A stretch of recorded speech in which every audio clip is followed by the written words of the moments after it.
5 लाख। तुम्हारी सैलरी 20,000 है, चुकाओगे कैसे? रोहन की आंखों में आंसू तैरने लगे। मैडम, मेरी माँ हॉस्पिटल में है, इनका हार्ट का ऑपरेशन होना है। अगर कल तक पैसे जमा नहीं किए तो डॉक्टर ने जवाब दे दिया है।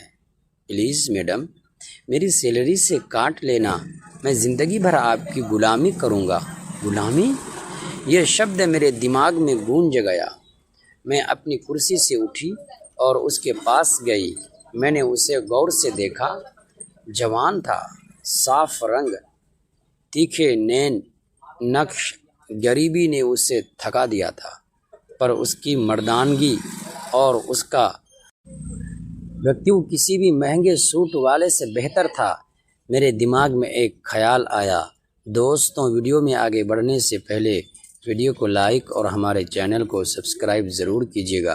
दोस्तों, वीडियो बनाने में बहुत मेहनत लगता है, इसीलिए वीडियो को देखकर स्किप ना करें। वीडियो को लाइक और चैनल को सब्सक्राइब करना ना भूलें। दोस्तों, चलते हैं आज की कहानी की तरफ। एक सौदा लोन तो नहीं मिलेगा रोहन, मैंने ठंडी आवाज़ में कहा। रोहन का चेहरा पीला पड़ गया। वो मेरे पैरों में गिरने को हुआ। मैडम प्लीज़, मेरी माँ मर जाएगी, उठो, मैंने डांटा। लोन नहीं मिलेगा पर 10 लाख रुपये मिल सकते हैं, अभी के अभी, इसी टेबल पर। रोहन ने हैरान होकर मुझे देखा। 10 लाख? हाँ, लेकिन बदले में तुम्हें वो करना होगा जो मैं कहूँगी। मैं कुछ भी करूँगा मैडम, किसी का मर्डर भी करना हो तो? मैं हंसी। मर्डर नहीं, शादी करनी है। रोहन सन रह गया। शादी? किससे? मुझसे। कमरे में सन्नाटा छा गया। सिर्फ इसी की आवाज़ आ रही थी। रोहन को लगा शायद मैंने कोई मजाक किया है। सिर्फ 30 दिन के लिए मैंने अपनी बात साफ की।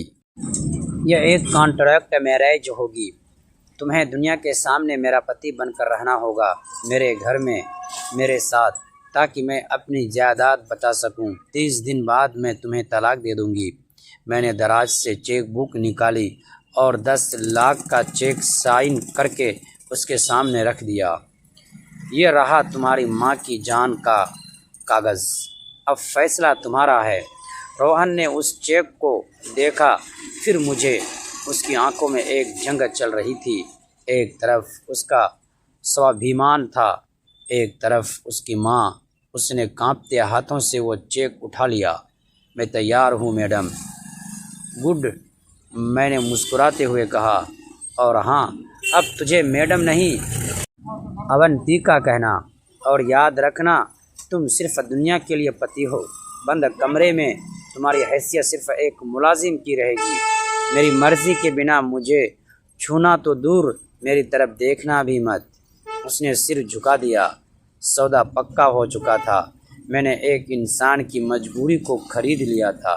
उसी शाम मैं रोहन को शहर के सबसे महंगे मॉल में ले गई। उसे अवंतिका सिंह का पति लगना था, तो उसका होलिया बदलना ज़रूरी था। वो बहुत असहज था। इतनी चकाचौंध उसने कभी नहीं देखी थी। हम एक बड़े ब्रांडेड शोरूम में गए। मैंने उसके लिए फ़ोन के दूसरी तरफ कुछ पल खामोशी रही। फिर उसकी क्लास टीचर ने नरम स्वर में पूछा, क्या हुआ तुम्हारी माँ को?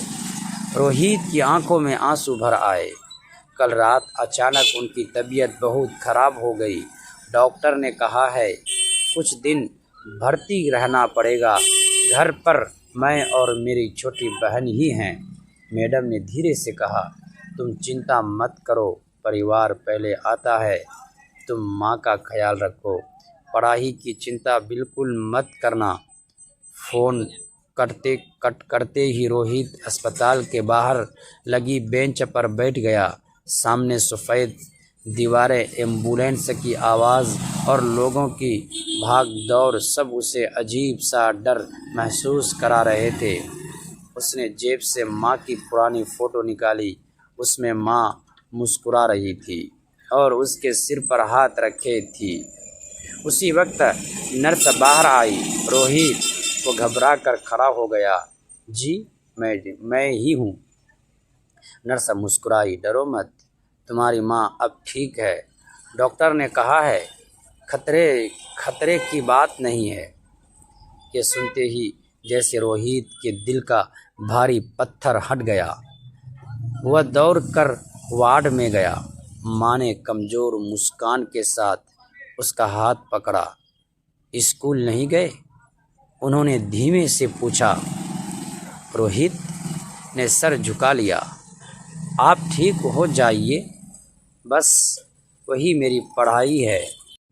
दोस्तों, अगली पार्ट देखने के लिए प्लीज़ चैनल को सब्सक्राइब ज़रूर कीजिएगा।